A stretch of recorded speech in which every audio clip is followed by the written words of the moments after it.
Five, four, three, two, one.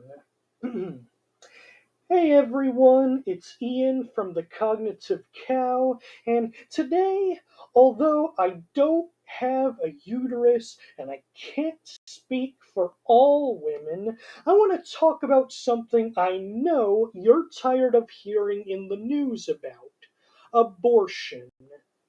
Now, abortion is the emergency exit, if you will, that is used to save the lives of women who will almost definitely die if they try to give birth. And not only saving the woman's life, but also saving the fetus from having to endure this putrid meat grinder of a world, often with an abusive or absent father, conditions under which most children just die anyway, whether they're aborted or not. And while there are some reasonable moral concerns about killing something, abortion is the safest and most ethical way to save the lives of women who are caught in a life-threatening pregnancy, especially after sexual assault.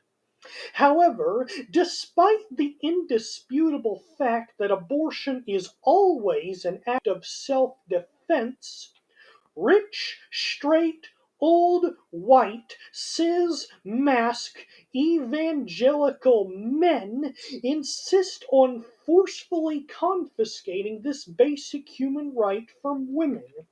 But why is this, and why do all evangelicals hate women so much? To answer this, we need to understand just what kind of pigs all evangelicals are. Evangelicals are a species of Christian whose exact goal is to wipe out all opposition to their racist, sexist, homophobic agenda, which they claim to be the will of this magic, invisible sky wizard who threatens to yeet you into Mustafar if you put pineapple on pizza or something petty and stupid like that. Now, to most people, especially those who are unfamiliar with this millennia old conflict, this may seem like a silly, childish, and rather petty way to go about controlling your children's lives. But these worthless pigs are actually pushing national legislation to enforce the will of this tyrant sky wizard.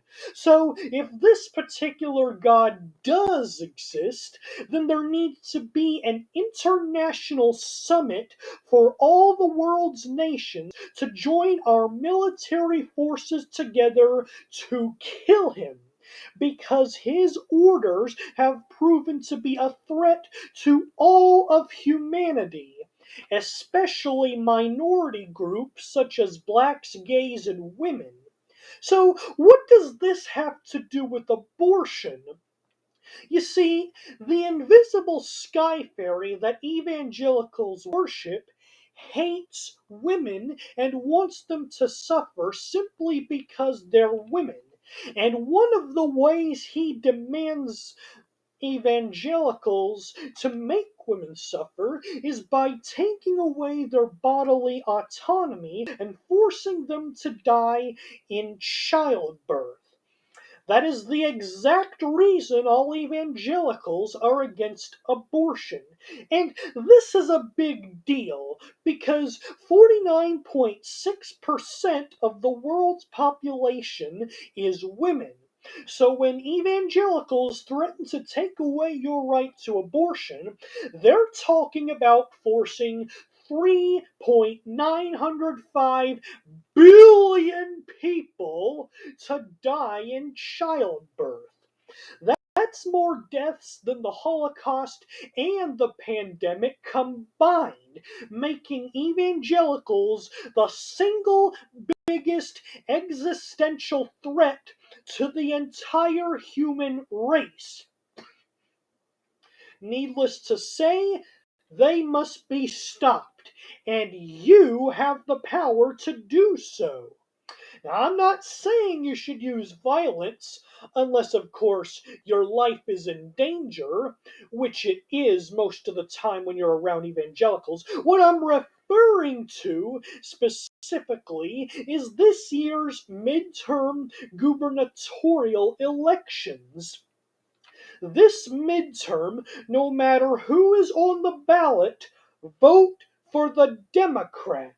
Why the Democrat? Because Democrats are humans, not evangelicals, so they champion abortion rights, and that's what every state needs in order to protect women.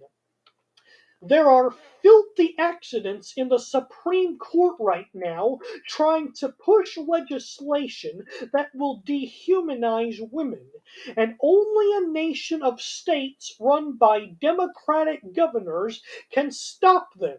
So get your butt to the voting polls and don't stop fighting until the conservatives are screaming and rolling around on the floor.